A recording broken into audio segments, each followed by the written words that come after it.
Hai teman-teman semuanya, welcome back to another video. Saya Vincent Nulu dan salam satu jangkar. Pada video kali ini kita akan membahas tentang perjalanan saya ketika pertama kali first contract bekerja di kapal pesiar. Kemarin sempat kita bahas pada video sebelumnya. Bagi kamu yang belum nonton, saya kasih link di deskripsi di bawah ini. Oke, lanjut. Ini adalah video part 2. Nah, sekitar awal tahun 2016, sekitar bulan Februari tahun 2016, itu adalah pertama kali saya bekerja di kapal pesiar setelah semuanya sudah beres.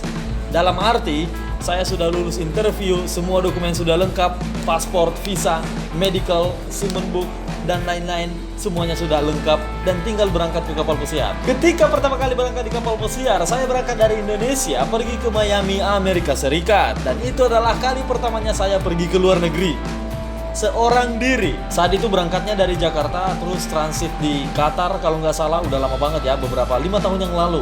Dan setelah itu langsung ke Miami, Amerika Serikat. Dan setelah nyampe Miami, saya pergi ke hotel dan nginap 1 malam. Setelah nginap 1 malam, besok paginya akan dijemput dan akan diantarkan ke kapal di mana saya join pada saat itu. Saya tidak perlu menyebutkan nama kapalnya apa, tetapi kapalnya termasuk kapal kecil yang kapasitas penumpangnya sekitar 1.700 sampai 2.000 orang, sementara kru member yang bekerja di kapal pesiar tersebut sekitar 800 orang.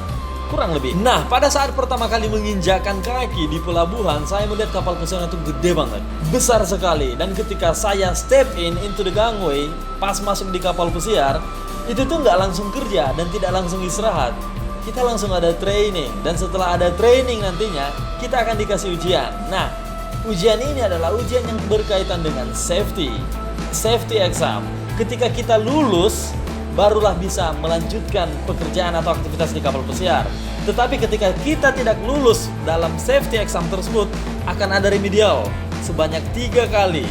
Nah, kalau misalnya tidak lulus sebanyak 3 kali, kamu akan dapat tiket gratis lagi untuk pulang ke negaramu masing-masing, alias kamu dipecat. Jadi jangan pernah main-main yang namanya safety exam. Di kapal pesiar, safety adalah nomor 1. Jadi kalau misalnya yang berkaitan dengan safety, harus benar-benar respect dan kita harus mengetahui entah itu layout, ya, denah kapal, dan masih banyak lagi yang harus perlu kita pelajari mengenai safety di kapal pesiar. Singkat cerita, saya begitu excited ya, soalnya pertama kali pergi ke kapal pesiar, pertama kali ke luar negeri. Nah, saya pengennya tuh bawanya tuh pengen jalan-jalan, tapi tetap mengutamakan pekerjaan. Singkat cerita, kontrak pertama saya bekerja di kapal pesiar, yang ada di pikiran saya adalah cuma satu: jalan-jalan. Nah, kebetulan cruise-nya saat itu yaitu Miami dan Bahamas. Sekitaran Bahamas seperti Nassau, Freeport, dan kadang-kadang ke Key West, Amerika Serikat. Nah, pada saat itu saya setiap hari pergi keluar port, jalan-jalan. Kalau misalnya kita ngomongin masalah jalan-jalan ya, saya ngambil yang night shift saat itu. Karena ketika kita night shift, pagi harinya sampai sore kamu bisa keluar jalan-jalan menikmati udara segar yang ada di Amerika Serikat. Singkat cerita, kontrak kedua saya berangkat ke Eropa, dan itu adalah kapal kecil juga. Dan kapal itu yang mengantarkan saya pergi jalan-jalan keliling Eropa. Entah itu di Italia, Spanyol, Portugal, Israel, dan masih banyak lagi tempat yang pernah saya kunjungi dan luar biasa sekali. Jalan-jalan adalah salah satu benefit ketika kita bekerja di kapal pesiar. Kalau kita ngomongin masalah waktu, schedule, anak-anak atau siapapun yang bekerja di kapal pesiar, itu tuh time managementnya itu harus benar-benar ada. Kalau misalnya tidak, you will never gonna have a time to sleep. Next, kontrak ketiga saya di-assign di kapal ini. Ini adalah kapal yang besar, penumpangnya up to 6.000 orang. Dan kru yang bekerja di sini 1.500 sampai 1.700 orang.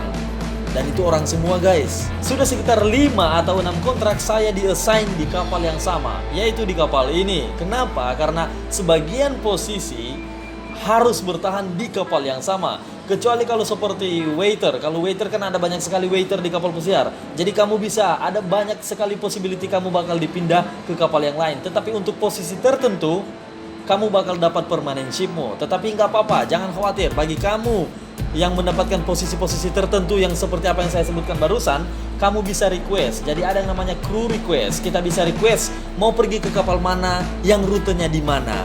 Jadi kapal ini sudah menjadi rumah kedua bagiku. Setiap kali berangkat pasti kembali ke kapal ini saja. Dan kapal ini juga sudah mengantarku keliling dunia. Sudah pernah pergi ke Jerman, Rusia, Pada saat Piala Dunia terakhir kemarin di Rusia, kapal ini juga mengantarkanku ke sana. Ada banyak sekali suka dukanya bekerja di kapal pesiar. Mungkin bagi kalian yang awam, menganggap kami yang bekerja di kapal pesiar serba mewah dan glamor. Kalian tidak tahu di balik ini semuanya. Kalian tidak pernah tahu berapa lama kami bertemu dengan keluarga kami di rumah, berapa jam kami tidur dalam satu malam. Dan ada banyak sekali momen yang kami tinggalkan ketika kita berada di kapal pesiar. Misalnya temanmu ulang tahun, keluargamu ulang tahun, 17 Agustus, hari raya besar, dan masih banyak lagi yang kita tinggalkan ketika kita bekerja di kapal pesiar. Tapi jangan khawatir guys, semuanya terbayarkan pada saat akhir bulan. Oke guys, itu saja video singkat hari ini. Kalau misalnya kalian punya saran atau punya pertanyaan, silahkan tulis di kolom komentar di bawah atau temukan saya di Instagram vincent.hulu. Sampai ketemu pada video selanjutnya. Salam satu jangkar.